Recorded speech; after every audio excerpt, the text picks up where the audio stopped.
ಗದಗ ತಾಲೂಕಾ ಸುಕ್ಷೇತ್ರ ಕಣವಿ ಗ್ರಾಮದಲ್ಲಿ ಅಲ್ಲಮ ಪ್ರಭುದೇವರ ಶಿಲಾ ಮಂದಿರ ಹಾಗೂ ಸಮುದಾಯ ಭವನ ಉದ್ಘಾಟನೆ ಹಾಗೂ ಕಳಸಾರೋಹಣ ಕಾರ್ಯಕ್ರಮ ಏಪ್ರಿಲ್ 24ರಿಂದ 30ರವರೆಗೆ ಅದ್ದೂರಿಯಾಗಿ ಸಂಪ್ರದಾಯಬದ್ಧವಾಗಿ ಜರುಗುವುದು ಎಂದು ಟ್ರಸ್ಟ್ ಕಮಿಟಿ ಅಧ್ಯಕ್ಷರಾದ ಬಸವರಾಜ್ ಬಂದಕನವರ ತಿಳಿಸಿದರು.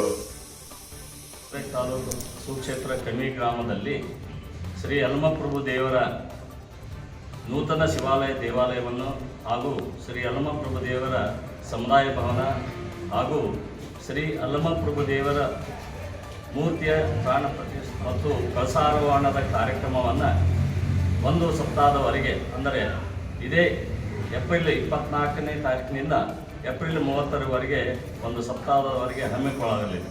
ಹೌದು, ಈ ಕುರಿತು ಕಣವಿ ಅಲ್ಲಮಪ್ರಭು ದೇವಸ್ಥಾನದಲ್ಲಿ ಜರುಗಿದ ಪತ್ರಿಕಾಗೋಷ್ಠಿಯಲ್ಲಿ ಲೋಕಲ್ ನ್ಯೂಸ್ ಸುದ್ದಿ ವಾಹಿನಿಯೊಂದಿಗೆ ಬಸವರಾಜ್ ಬಂದಕನವರ್ ಮಾತನಾಡಿ, ಗ್ರಾಮಸ್ಥರ ಸಹಕಾರ ಹಾಗೂ ಕಾನೂನು ಸಚಿವರಾದ ಎಚ್.ಕೆ. ಪಾಟೀಲ್ ಅವರ ವಿಶೇಷ ಅನುದಾನದಡಿಯಲ್ಲಿ ದೇವಸ್ಥಾನದ ಹಾಗೂ ಸಮುದಾಯ ಭವನ ನಿರ್ಮಾಣವಾಗಿದ್ದು, ಏಪ್ರಿಲ್ 24ರಂದು ಮಹಾದ್ವಾರ ಹಾಗೂ ಪ್ರವಚನ ಕಾರ್ಯಕ್ರಮ ಉದ್ಘಾಟನೆಗೊಳ್ಳಲಿದ್ದು, ಏಪ್ರಿಲ್ 28ರಂದು ಮೂರ್ತಿ ಮೆರವಣಿಗೆ ಹಾಗೂ ಏಪ್ರಿಲ್ 30ರಂದು ಮೂರ್ತಿ ಪ್ರತಿಷ್ಠಾಪನೆ ಹಾಗೂ ಸಮುದಾಯ ಭವನ ಉದ್ಘಾಟನೆ ಹಾಗೂ ಸಭಾ ಕಾರ್ಯಕ್ರಮ ಜರುಗುವುದು ಎಂದು ತಿಳಿಸಿದರು.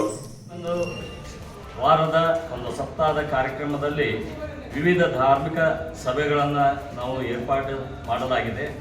ಮೊದಲನೇ ದಿವಸ ಅಂದರೆ 24ರಂದು ನಮ್ಮ ಶ್ರೀ ಅಲ್ಲಮಪ್ರಭು ದೇವರ ಮಹಾದ್ವಾರದ ಉದ್ಘಾಟನೆಯನ್ನು ಶ್ರೀ ಮತ್ತೆ ಡಾಕ್ಟರ್ ತೋಂಟದ ನಮ್ಮ ಮಾಜಿ ಶಾಸಕರಾದ ಶಿರಟ್ಟಿ ಮಾಜಿ ಶಾಸಕರಾದ ಜೆ.ಎಸ್. ಗಡ್ಡದೇವರ ಮಠವರು ಈ ಕಾರ್ಯಕ್ರಮದಲ್ಲಿ ಉಪಸ್ಥಿತರಿರುತ್ತಾರೆ. ಮುಖ್ಯ ಅತಿಥಿಗಳಾಗಿ ಪೂಜ್ಯ ಶ್ರೀ ಮಲ್ಲಯ್ಯನವರು ಹಾಗೂ ವಕೀರಯ್ಯನವರು, ಅಷ್ಟೇ ಅಲ್ಲದೆ ನಮ್ಮ ಹತ್ತಿ ಮತ್ತು ಕಣವಿ ಗ್ರಾಮ ಅಧ್ಯಕ್ಷರು, ಉಪಾಧ್ಯಕ್ಷರು, ಎಲ್ಲ ಸದಸ್ಯರು ಮತ್ತು ನಮ್ಮ ಕಮಿಟಿಯ ಶ್ರೀ ಅಲ್ಲಮಪ್ರಭು ದೇವಸ್ಥಾನ ಕಮಿಟಿಯ ಎಲ್ಲ ಸದಸ್ಯರು, ಅಧ್ಯಕ್ಷರು, ಉಪಾಧ್ಯಕ್ಷರು ಎಲ್ಲ ಸದಸ್ಯರು ಇದರಲ್ಲಿ ಪಾಲ್ಗೊಳ್ಳುತ್ತಾರೆ. ಅದಾದ ನಂತರ ಕೆಲವೊಂದು ಸಾಂಸ್ಕೃತಿಕ ಕಾರ್ಯಕ್ರಮಗಳನ್ನು ಹಮ್ಮಿಕೊಳ್ಳುತ್ತಾರೆ. ಎರಡನೇದಾಗಿ ಇನ್ನು 25/4/2025ರಂದು ಎರಡನೇ ದಿವಸ ಶ್ರೀ ಶಾಂತವೀರ ಸ್ವಾಮಿಗಳು, ಶ್ರೀ ಮಂಡ್ರಿಪ ಶಾಂತವೀರ ಶರಣರು ಬೆಳಗಾನವರ ಮಠ ಅವರು ಸಾನ್ನಿಧ್ಯ ವಹಿಸ್ತಾ ಇದ್ದಾರೆ. ಅವರ ಜೊತೆಗೆ ನಮ್ಮ ಸಮ್ಮುಖದಲ್ಲಿ ಪೂಜ್ಯ ಶ್ರೀ ಮಂಡ್ರಿಪ ಪ್ರಭುಲಿಂಗ ದೇವರು ನಿಲ್ಗುಂದ ಅವರು ಉಪಸ್ಥಿತರಿರುತ್ತಾರೆ. ಮತ್ತು ಇನ್ನು ಓಂಕಾರೇಶ್ವರ ಸ್ವಾಮಿಗಳು ನಮ್ಮ ಮಲಸಮುದ್ರ ಅವರು ಉಪಸ್ಥಿತಿರ್ತಾರೆ. ಮತ್ತು ಈ ಒಂದು ಕಾರ್ಯಕ್ರಮದ ಜೊತೆಗೆ ಶ್ರೀ ವಿವೇಕಾನಂದ ಪಾಟೀಲರು, ಅಧ್ಯಕ್ಷರು, ಕನ್ನಡ ಸಾಹಿತ್ಯ ಪರಿಷತ್ ಅವರು ಒಂದು ಉಪನ್ಯಾಸವನ್ನು ನೀಡ್ತಾ ಇದ್ದಾರೆ. ಉಪನ್ಯಾಸದ ಅಕ್ಕಮಾದಿಯ ವಚನ ಸಾರದ ಉಪನ್ಯಾಸ ಮಾಡುತ್ತಾರೆ. ಇದೇ ರೀತಿ ಕಾರ್ಯಕ್ರಮಗಳನ್ನು ಅವತ್ತಿನ ದಿವಸ 25ನೇ ತಾರೀಕಿಗೆ ಹಮ್ಮಿಕೊಂಡಿದ್ದೇವೆ. ಇನ್ನು 26ರಂದು ನಮ್ಮ ಸಾಯಂಕಾಲ ಮತ್ತೆ 7 ಗಂಟೆಗೆ ಪೂಜೆ ಶ್ರೀ ಮಂಡ್ರಿಪ ಜಗದ್ಗುರು ಶ್ರೀ ಫಕೀರ ಸಿದ್ದರಾಮ ಸ್ವಾಮಿಗಳು ಶಿರಟ್ಟಿ ಅವರು ಸಾನ್ನಿಧ್ಯ ವಹಿಸ್ತಾರೆ. ಮತ್ತು ಶ್ರೀ ಅಭಿನವ ಪಂಚಾಕ್ಷರ ಶಿವಾಚಾರ್ಯ ಮಹಾಸ್ವಾಮಿಗಳು ದಾಸೋಹಮಠ ಅಡ್ನೂರು ಅವರು ಉಪಸ್ಥಿತರಿರ್ತಾರೆ. ಪರಮ ಪೂಜ್ಯ ಸದ್ಗುರು ಕಲ್ಲಯ್ಯಜ್ಜನವರು ಉಪಸ್ಥಿತಿರ್ತಾರೆ. ಅವತ್ತಿನ ಈ ಉಪನ್ಯಾಸವನ್ನು ಶ್ರೀ ಶಿವಲಿಂಗ ಶಾಸ್ತ್ರಿಗಳು ಸಿದ್ದಾಪುರ ಅವರು ಉಪನ್ಯಾಸವನ್ನು ಕೈಗೊಂಡಿದ್ದಾರೆ. ಆಮೇಲೆ ಅದಾದ ನಂತರ ನಮ್ಮ ಸಾಂಸ್ಕೃತಿಕ ಕಾರ್ಯಕ್ರಮಗಳನ್ನು ಇದು ಆದ ನಂತರ 27ನೇ ತಾರೀಕು ಮತ್ತೆ ಒಂದು ಧರ್ಮ ಸಭೆಯಲ್ಲಿ ಶ್ರೀ ಮಂಡ್ರಿಪ ಮಲ್ಲಿಕಾರ್ಜುನ ಮಹಾಸ್ವಾಮಿಗಳು ಮುರುಘಾಮಠ ಮತ್ತು ಗವಿಮಠ ಮುಳುಗುಂದ ಅವರು ಸಾನ್ನಿಧ್ಯ ವಹಿಸ್ತಾರೆ. ಪೂಜ್ಯ ಶ್ರೀ ಮಂಡ್ರಿಪ ಶಿವಕುಮಾರ ಮಹಾಸ್ವಾಮಿಗಳು ನಂದಿವರಿ ಮಠ ಕಪ್ಪತ್ತಗುಡ್ಡ ಅವರು ಉಪಸ್ಥಿತರಿರ್ತಾರೆ. ಅವತ್ತಿನ ಉಪನ್ಯಾಸವನ್ನು ಶ್ರೀ ಶರಣಬಸವ ವೆಂಕಟಾಪುರ ಅವರು, ನಿವೃತ್ತ ಪ್ರಾಧ್ಯಾಪಕರು ಗದಗ ಇವರು ಶ್ರೀ ಅಲ್ಲಮಪ್ರಭು ದೇವರ ಜೀವನ ಸಂದೇಶ ಇದನ್ನು ಕುರಿತವರೆ ಮತ್ತು ಅದರ ಜೊತೆಗೆ ಸಂಗೀತ ಕಾರ್ಯಕ್ರಮ ಮತ್ತು ಸಾಂಸ್ಕೃತಿಕ ಕಾರ್ಯಕ್ರಮ ನಡೀತವೆ. ಇನ್ನು 28, 29, 30ನೇ ದಿವಸ 3 ದಿವಸ ಭಾಳ ವಿಜೃಂಭಣೆಯಿಂದ ನಾವು ಕಾರ್ಯಕ್ರಮ ಹಾಕ್ಕೊಂಡಿದ್ದೇವೆ. 28ನೇ ತಾರೀಕಿಗೆ ಮಾರ್ನಿಂಗು ಅಂದರೆ ಮುಂಜಾನೆ ಈ ಮೂರ್ತಿ ನಮ್ಮ ಅಲ್ಲಮಪ್ರಭು ದೇವರ ಹೊಸ ಬೆಳ್ಳಿಯ ಮೂರ್ತಿಯನ್ನು ನಮ್ಮ ಧಾರವಾಡದ ಒಬ್ಬರು ಭಕ್ತರು ಮಾಡಿಸಿಕೊಟ್ಟಿದ್ದಾರೆ.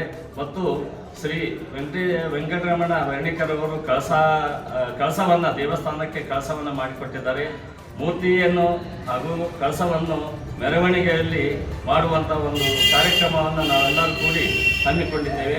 28ನೇ ತಾರೀಕಿಗೆ ಮುಂಜಾನೆ 6ರಿಂದ ಈ ಕಾರ್ಯಕ್ರಮ ಪ್ರಾರಂಭ ಆಗುತ್ತೆ.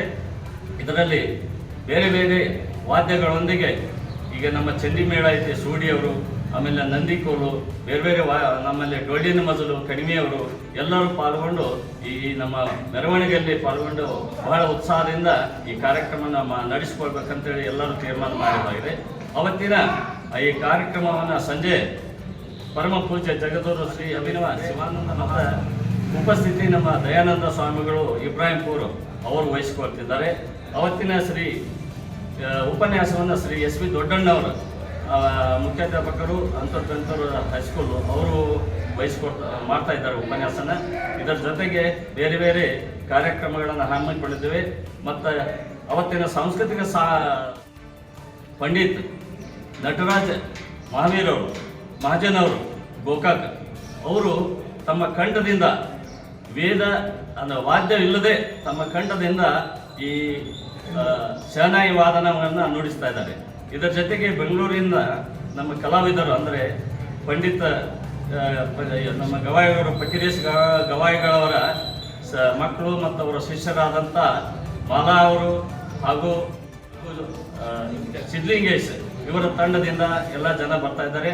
ಅಷ್ಟೇ ಅಲ್ಲ, ನಮ್ಮ ಕುಮಾರಿ ಮಾಲಾಶ್ರೀ ಕಣ್ವಿ ಅವರು ಸ್ಟಾರ್ ಸಿಂಗರ್, ಮತ್ತು ಇವರ ಜೊತೆಗೆ ರಮೇಶ್ ಲಮಾಡಿ ಇವರು ಜಿ ವಾಹಿನಿ ಕನ್ನಡದಲ್ಲಿ ತಮ್ಮ ಅನುಭವವನ್ನು ಹೆಚ್ಚಿಸಿ ರನ್ನರಪ್ಪ ಅವರಿಗೆ ಹೋಗಿ ಬಂದು ಈ ಕಾರ್ಯಕ್ರಮದಲ್ಲಿ ಭಾಗವಹಿಸಿ ಈ ಸಾಂಸ್ಕೃತಿಕ ಕಾರ್ಯಕ್ರಮವನ್ನು ನಾವು ಹಮ್ಮಿಕೊಂಡಿದ್ದಾರೆ.